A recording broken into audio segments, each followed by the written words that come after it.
Hello, guys. It's your girl Sunny D, 1/3 of the podcast GFT Radio Show. Just want to ask a random question today. Actually, I have a couple, but just want to make sure you guys into the podcast. Hope you enjoy our podcast and like the content. You can always share topic suggestions with us, either our Facebook page, our Twitter page, Instagram, or just hit us up in our inbox on our Facebook page, and we'll likely share and talk about the content you guys want to hear. But I had a question, and it stems from a conversation I had with one of my friends on social media. And they know they're out there in the dating scene, as many of us are. A lot of us are single. Some of us are not. But for the ones that are single, this is more geared towards you guys. Other people can chime in as well, because I want to hear your opinions as well. But basically what it comes down to is, after being single for a period of time, and you've been in the dating field, dating people, and you feel like you're not finding the right type of person that you're looking for. At what point do you accept accountability? Because I know we hear women say dudes ain't shit, and how we hear guys say women ain't shit, and they always trying to get somebody to take care of them and stuff like that. When do we take accountability for ourselves? Because we are accountable in some aspect of the situation. Because whether it's the type of people that we're meeting, the type of people that we're approaching, or the type of people that we're allowing to approach us. Because, you allow people into your comfort zone by the vibes you give off and the energy you give off, whether it's through your social media pages or just an everyday life meeting. At what point do you take accountability saying that, okay, so for the last 2 years I've been dating, I've been meeting these specific type of people, and I'm not attracted to those type of people. Do you at some point internalize and figure out what you're giving off, and what you can do to change the type of people that you're attracted to, or if you can change the type of people that are attracted to you? Like how can you kind of switch it up and like basically get out of your comfort zone? Because if you're used to meeting guys at this one particular spot and you keep meeting the same type of people, when do you branch out and go somewhere different to meet a different type of person, to meet somebody that you wouldn't meet on a daily basis? Like, how we go out for drinks, or you go out to some type of event and you meet someone there that's completely out of your peripheral, that you wouldn't see on a normal type of basis.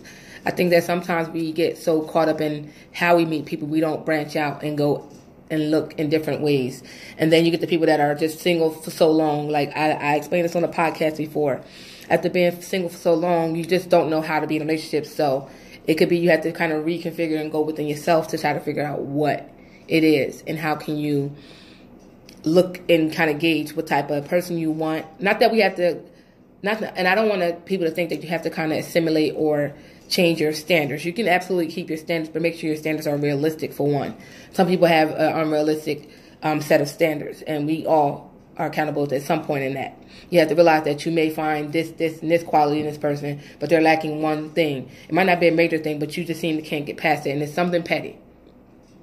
So you have to kind of adjust in that way, but not like your core, things that when you look for a mate. But at one point, is my question, at what point do you realize that it's something that you're doing, or that you have to change what you're doing? Change whether it's your outlook, the conversation that you're having, because you can't have conversations where you talk about sex all the time and then this person only wants you for sex. You have to mature your conversation, and I think a lot of people miss that. Like I said, I'm saying this not that I'm dating anyone. I'm just saying from my point of view, I know for me, I had to change the type of people I was looking for, the type of scenarios I would put myself in to meet people, going out there, taking a different approach to things. It's not necessarily what you say, it's how you say it.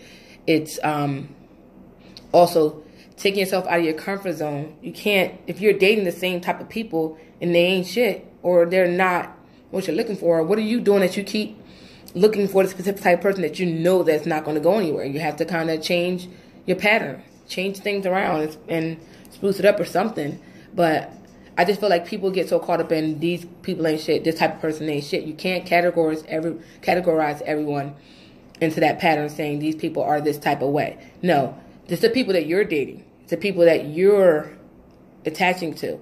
I mean, there's red flags and signs that people might not be what you're looking for, and you just miss it. Or in some cases, you try to change them from not being that person to being the person you want them to. And that's another problem too. But at what point do we take accountability as single people out in this dating world to know that what our preferences are or what we're looking for is not in the fishbowl that we're putting ourselves in to look for these people? We might need to go to another fishbowl and find other people, whether it's through a work engagement, like going out to different things, going out to a different place or different scene, going out to, like, if you don't want hood dudes, don't go to hood clubs, or if you don't want a hood chick, go somewhere else, upscale, more place where mature people are. But then again, you can't go by age either, so you just have to be more selective and see the red signs and just move on instead of engaging and then realizing that this is not who you're looking for and what you're looking for. And don't minimalize it by the little trivial things that don't really matter. I mean, they matter, but they don't. Like, I would not date somebody because they can't dress. That's stupid. They might can't dress, but you can show them. You can pick out stuff for them. I mean, that happens. People, like major things like financial problems, people that's financially challenged or just ain't got nothing going for themselves, that might not be your thing. I know for me, I don't want to take care of anybody except for kids. So if you're not a kid, I don't want to take care of you. I help you and hold you down, but I'm not taking care of you. Those stipulations you don't change, but we just have to kind of change things up. So the question is, as I said before, when do you take accountability for your still being single? When do you realize that it's not everybody else, that it might be you, because the common denominator is this person's this way, this person's that way. Okay, what am I doing? Let me fix this up and change this because I'm trying to be serious. At this point in my life, I want to settle down and I'm tired of X, Y, Z. So how do I change it? That type of outlook. So drop your comments. I know I kind of rambled on for a while, but drop your comments. I really want to hear your opinions. I do ask that everybody be real grown and agree to disagree. If you don't agree, don't agree, but don't agree and be mature about it. That's what we ask here. Again, check out our podcast, GFT Radio Show. You can catch us on blogtalkradio.com/GFT Radio Show on Thursdays. You can also catch the replay back on iTunes, SoundCloud, YouTube, and Google Play Music. Cop some merchandise, GFT Radio Show merchandise on teespring.com/stores/GFT Radio. And like I said, like the Facebook page, GFT Radio. I hope you guys have a great afternoon. I'm about to go grab me some lunch. Bye.